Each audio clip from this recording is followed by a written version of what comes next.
The platter back into Tama's hands. Laughter rolled around the mansion's dining room. Her husband smiled, but never defended her. Tama quietly walked the length of the table and served every plate. If they had known who she really was, would they have dared treat her that way? A wife who can't cook should at least learn to carry a tray. Desmond, baby, where did you even find her? Careful with the good china, that set is worth more than she is. Tama set the last plate down without a sound. Her hand did not shake. Her husband, Desmond Prince, sat at the head of the table he did not own, in the house he did not own, and laughed at a joke his mother made about the woman he married. Renata Vaughn, his new partner, sat where a wife should sit, close enough to touch his sleeve. His mother nodded her approval like a queen. He had no idea that the woman he was letting them break was the one who quietly held everything he loved. In her apron pocket, a single brass key pressed cold against her hip. She had not opened what it belonged to. Not yet. Welcome to today's story. If you enjoy emotional drama and shocking twists, don't forget to like this video. And before we begin, let me know where you're watching from. Not always been this cruel. 6 years back, he was a man with big plans and empty pockets, and Tama was an architect with her own small firm and her father's steady eyes. She loved the way he dreamed out loud. She believed dreams were meant to be built together. So she built. When his father took sick, it was Tama who sat by the old man's bed. She learned his medicines. She turned him every 2 hours. She held his hand the night he passed.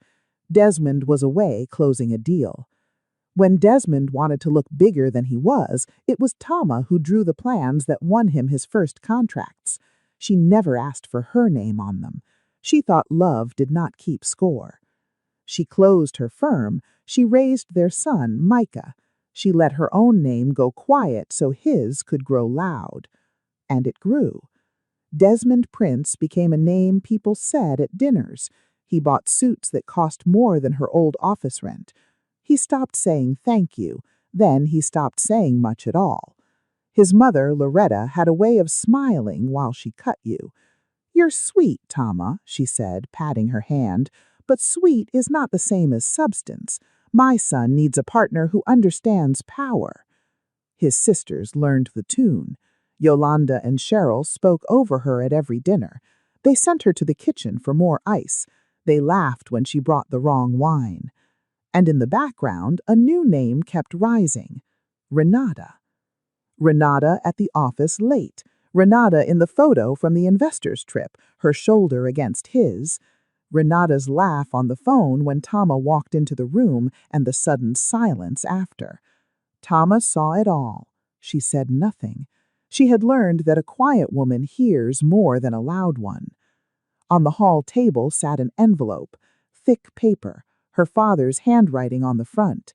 He had given it to her in the hospital, along with the brass key, 3 years before he died. "When the day comes that they forget who you are," he told her, "you'll know. Open it then, not before." She had walked past that envelope 1,000 times. She always looked away. Opening it felt like admitting the day had come. Then came the dinner, the platter, the laughter. That night, after they left, she took the envelope off the table and held it a long time. She did not open it. She picked up her phone instead and called the one number her father made memorize. "Mr. Calloway," she said, "it's Tama. My father said to call you when it was time." There was a pause on the line, then a calm voice like still water. "I have been waiting 3 years for this call, Mrs. Prince. Do not sign anything they put in front of you. Nothing. Come see me in the morning." She hung up. She looked at the key in her palm. What door did a dead man leave his daughter that could scare a lawyer to wait 3 years? Solomon Calloway's office was small and neat, and he did not waste words. He said, "Your father was not just builders. He was a quiet man who owned loud things. Before you ask me everything, know this. We are not planning revenge. This is handled like evidence. Clean, slow, legal." Tell me what he left me, Thomas said. More than you think. Calloway folded his hands. That is all I will say today. The rest comes when it is safe for you to know it. There is more, but not yet. She wanted to push. She did not. Her father had trusted this man, and her father was rarely wrong. Then tell me what to do first, she said. Watch, write down everything, every insult with a date, every paper he asks you to sign, every charge you did not make. He slid a plain notebook across the desk. You will do the finding. I will only tell you where to look. She took the notebook. She did not cry. That was the choice that changed everything. Not his, hers. The first thing she found was a charge. $19,000 drawn from a joint account she rarely touched, paid to a design firm she had never heard of. The name meant nothing to her, so she called the firm herself and asked, sweet as sugar, if they could resend the invoice to the wife. They did. The invoice was for renderings of a luxury tower, and across the top in bold letters sat two words that stopped her cold. Prince Development. Her husband's company was quietly paying to draw a building. Where was it going to stand? She brought it to Calloway. He looked at it a long time. Now you are asking the right question, he said. Find the land. The land took her a week.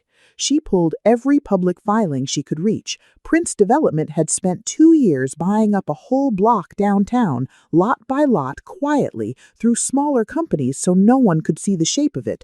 A tower needs a full block to rise. But the block was not full. One parcel sat right in the middle of it, the most important one, the one the whole design was built around. And that parcel was not owned by Prince Development, or by any of his shell companies, or by anyone whose name she knew. It was held by a trust called Amos Holdings. Amos. Her father's name. She sat in her car and could not breathe for a moment. Her father owned the ground her husband's fortune was standing on, and her husband had no idea. She called Calloway. You found it, he said softly. Amos Holdings is a trust, not cash, land, buildings, and standing agreements. Your father built quietly and held forever. He never sold that parcel because he was saving it. Saving it for what? For you. Come in. There is one more thing you need to see, and it changes how careful we have to be. The one more thing was a deed. Calloway laid it on the desk like it was made of glass. The house you live in, the mansion where they made you serve dinner. He tapped the paper. It is not Desmond's. It never was. It belongs to Amos Holdings, too. Your father bought it the year Micah was born and let you all live in it, so his grandson would grow up with a garden. Thomas stared at the deed. Every room they'd mocked her in, every hall she'd carried trays down, her walls, her floors, her father's gift. Does Desmond know? He believes he bought it through a management company. He pays what he thinks is a mortgage. He has no idea the landlord is his own wife's family. Calloway's mouth moved, almost a smile. He has been paying you to insult you in your own home. She did not smile back. She wrote it in the notebook. Then she asked the question that mattered. Can he touch it? Any of it? That, said Calloway, is the part I have been holding, and it is why you cannot slip. Come back Thursday, bring the key. Meanwhile, Renata made her move. Tama came home to find her framed drawings gone from the study wall. In their place, a blank space and a phone propped on the desk, still recording. Renata stood in the middle of the room, directing 2 men carrying boxes. Oh, Renata said, not sorry at all. Desmond wants to modernize, out with the old. That night, a photo went up on Renata's page, the empty wall, clean and bright. The caption read, "Some spaces feel better once the past is removed." Underly. The same week, Loretta made her move. She called the family together and in her softest voice proposed that Desmond move his assets into a new family trust to protect the Prince name for future generations. She had papers ready. She wanted Tama to sign away any claim to the house and the company for everyone's peace. A clean break protects the child, Loretta said, looking right at Tama. Grief over what's ending does not change what is. Desmond slid the papers toward his wife. Tama looked at them a long moment. Then she smiled, small and calm, and said, "I'll have someone look them over." The room went cold. That was not the answer they expected. Loretta's eyes narrowed. She had felt something shift, and she did not like it. Why would a woman with nothing ask for a lawyer? Thursday, Tama brought the key. Calloway took it, turned it over, and pulled a locked steel box from his cabinet. The brass key fit. Inside sat one document, sealed, her father's wax pressed into it. "Your father made only 2 copies," Calloway said. "I hold one. You hold this. Read it." She read it. It was the trust's succession. When her father died, control of Amos Holdings did not scatter. It passed to a single named successor, to hold and to run. The successor was all of it. The land, the block, the parcel his tower needed, the mansion, and the standing right to approve or deny any deal that touched the trust's property. Desmond's entire development lived or died on land she controlled, and he was chasing that deal with everything he had, and he was going to have to ask the owner's permission. The owner was the wife he let his sisters treat like a maid. "There's a catch," Calloway said, and his voice dropped. "Your father built a wall to protect you. If you divorce while under pressure, the trust holds firm. But there is a clause. If you sign away your marital claims in the wrong document, the wrong way, you can accidentally waive your role as successor. The trust would fall to the next in line." Thomas' stomach turned. "Who is next in line?" "Anyone who obtains a valid waiver of your succession." He met her eyes. "Mrs. Prince, the papers your mother-in-law pushed at you this week, I read them. Buried in the language is exactly such a waiver.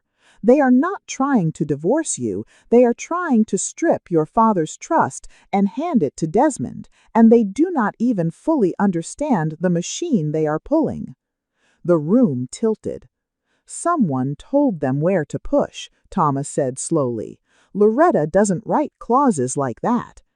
"No," Calloway agreed, "she does not. Someone who understands trusts wrote this." And Tama knew. She had known the shape of that handwriting before she named it.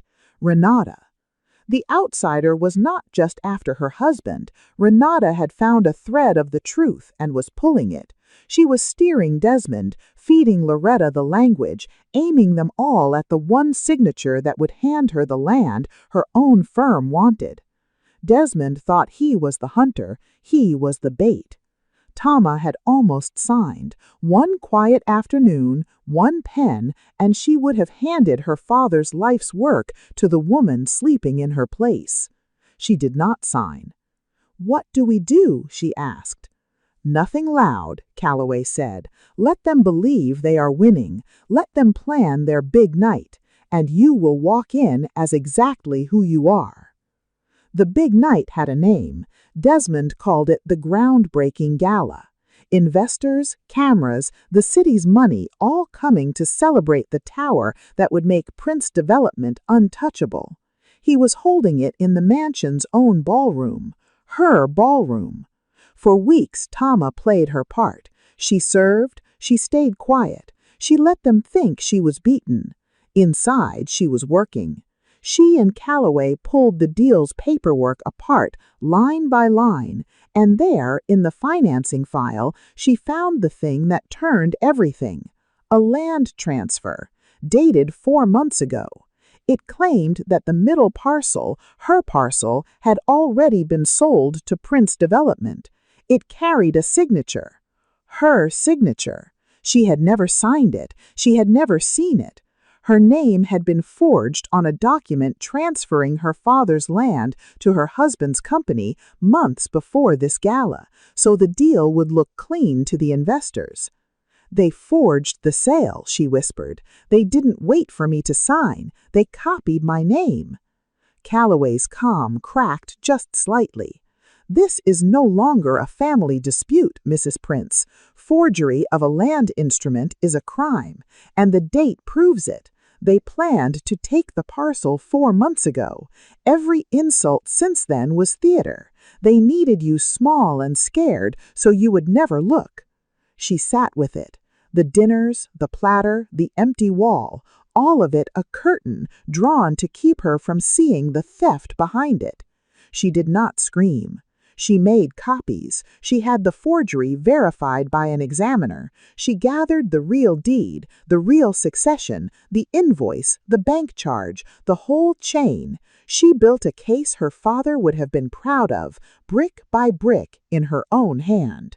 Then she opened the envelope, the one from the hall table, the one she had walked past for 3 years. Inside was a single sheet in her father's writing. My Tama, if you are reading this, they have forgotten you, and it is time to remember yourself. You were never small. You let yourself go quiet so a man could feel tall. Stand up now. The key opens more than a box. It opens the door you thought was theirs. Walk through it. Love, Daddy. She folded the letter. She pressed it to her chest. She did not cry. She got ready for the gala. The ballroom glittered, 200 people in their best, cameras from 2 networks, Desmond at the front in silver tie, Renata glowing beside him, Loretta in pearls, Yolanda and Cheryl holding court.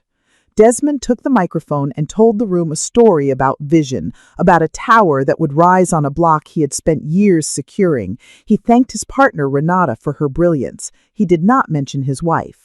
He did not know she had walked in the side door with a letter folder under her arm. To close, Desmond said, I want to sign the final land agreement here, tonight, in front of all of you. Full transparency, nothing to hide. Renata handed him a pen. The cameras leaned in. Before you sign, Thomas said calmly, there's something you should know first. Before we talk about your tower, let's talk about this mansion. The dining room where your sisters ordered me to serve them, the kitchen where your mother sent me, the ballroom you're standing in tonight. For 6 years, you've all lived here as though it belonged to you. She placed a deed on the table. It never did. This mansion has always belonged to Amos Holdings. The room turned. Desmond laughed, the old laugh. My wife, everyone, my wife. She gets nervous at parties. And the land beneath your tower, Tama went on, walking forward, calm as still water, is also held by Amos Holdings. It is not for sale. It never was. That land was sold to my company, Desmond snapped. I have the paper.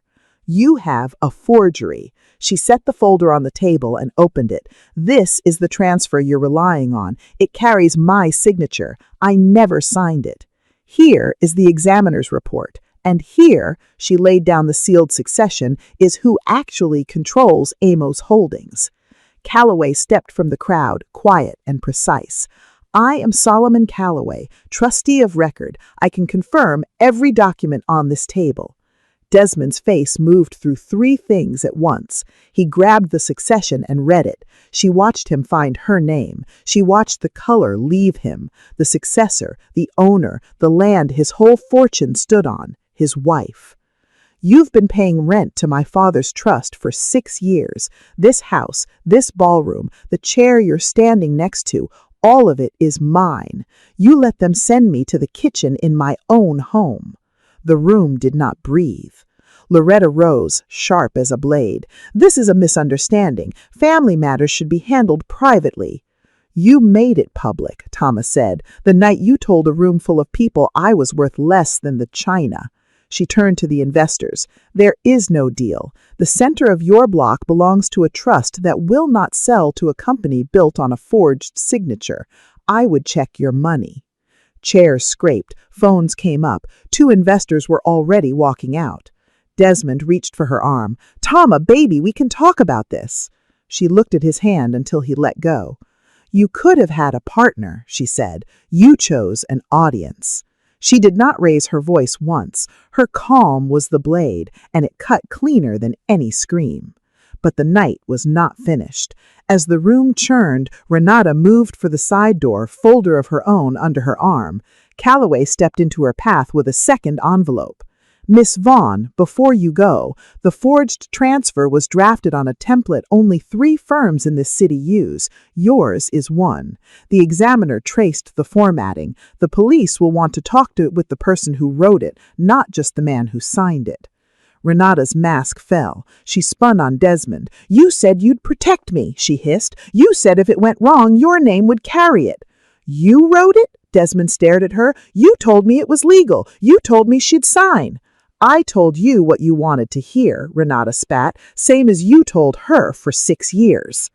And there it was, in front of 200 people and 2 cameras, the outsider turning on him, the theft laid bare in their own words. The forgery was not a mistake. It was a plan, 4 months old, and now it belonged to both of them. Tama did not gloat. She simply handed the full file to the detective Calloway had quietly invited, standing near the back in a plain gray suit. Loretta sat down slowly, her pearls suddenly too tight. For the first time in her life, she had nothing polite to say. Tama walked to the front of her father's ballroom and picked up the microphone Desmond had dropped. You can all finish your dinner, she said. The staff worked hard on it. I would know. I served it once. The charges came within the month: forgery, fraud, falsifying a land instrument. Desmond's investors vanished and the tower never rose. Renata's firm dissolved under the weight of what she had drafted. Loretta stopped smiling at parties because she stopped being invited. Tama did not chase them further. Her father had taught her that the truth, once it stands up, does its own walking. She kept the house.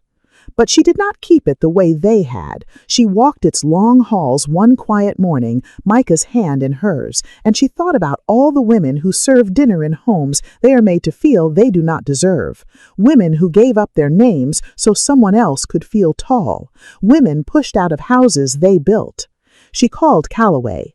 I want to open the doors, not for me, for them. Within a year, the mansion had a new name over its gate. Amos House, for her father who bought a home so his grandson could have a garden. Inside, it held women starting over, mothers with nowhere to go, wives who had been told they were worth less than the china. Tama gave them beds in the rooms where she had been mocked. She turned the great dining room, the one with the long table, into a place where those women ate first and were served and never carried a tray unless they wanted to. She hung her father's letter in the front hall in a simple frame where everyone could read it. Beside it, on a small hook, she hung the single brass key. She never locked the door again. On the first night, a young mother with a sleeping baby asked her why a woman who owned all this would give it away. Tama thought of a platter shoved into her hands, of a man who smiled and said nothing, of a father who told her she was never small. Because someone once made me serve dinner in my own home, she said, and I learned that a table is only worth something when everyone at it is welcome. She looked around the warm, full room. She did not cry. For the first time in years, she did not need to. If this story moved you, looking from, and I will see you in the next unforgettable